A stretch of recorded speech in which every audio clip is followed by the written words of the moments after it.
Thursday, February 14th, and Friday, February 15th, the North Street Coffee House returned to the library for the 5th time. It's basically just, it's a good time for newer musicians to express themselves, and all musicians alike to express themselves through their art forms, as well as poetry and all that jazz. Coffee House is a way for students to showcase some of their talents for their fellow students at school. While there, students enjoyed a cookie and either coffee or hot chocolate in true jazz club style. While enjoying their coffee, students got to listen to poets, musicians, and singers. The library also held a special breakfast for anyone involved in the North Street Coffee House on Tuesday during the late start.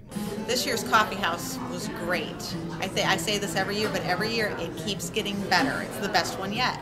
We had the best variety of performances. We had high quality performances. We had everything from poetry to guitars and bongos to a flute. So it was fantastic. And Hey, my name's Danny Sherman, and I'm a junior at Francis Howell North. Most people know me as a twist tie guy.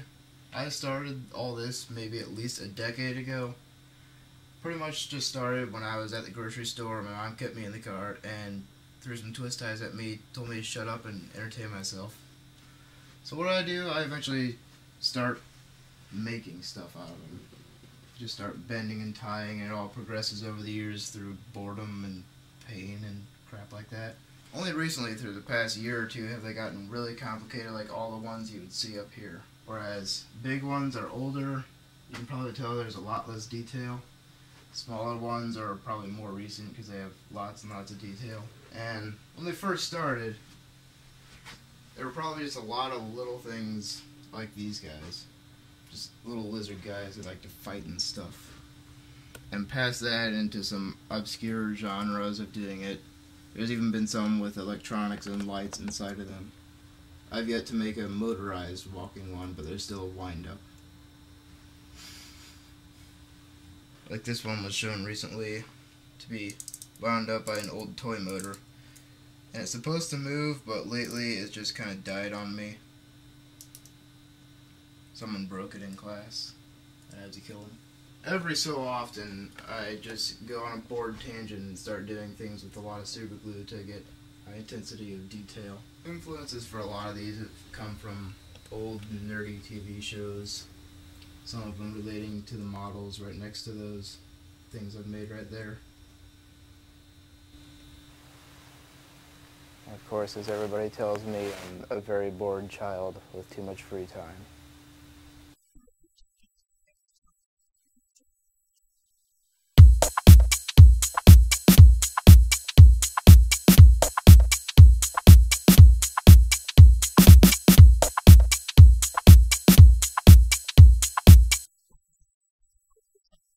Hey guys, Monkey and Kirk.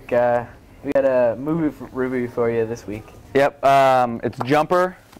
We have not seen the movie, but it's got to be good. I mean, anything with Samuel L. Jackson is terrific. Best movies ever with Samuel L. Jackson. So It's about a guy who probably teleports around, jumps places. I'm assuming he's jumping, if that's what the movie. There's got to be a lot of jumping, you know, because it's Jumper. Yes.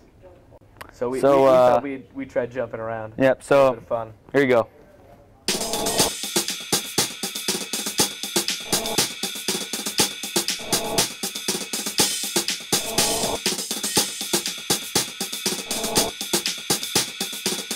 Nothing like good ice cream with a good movie.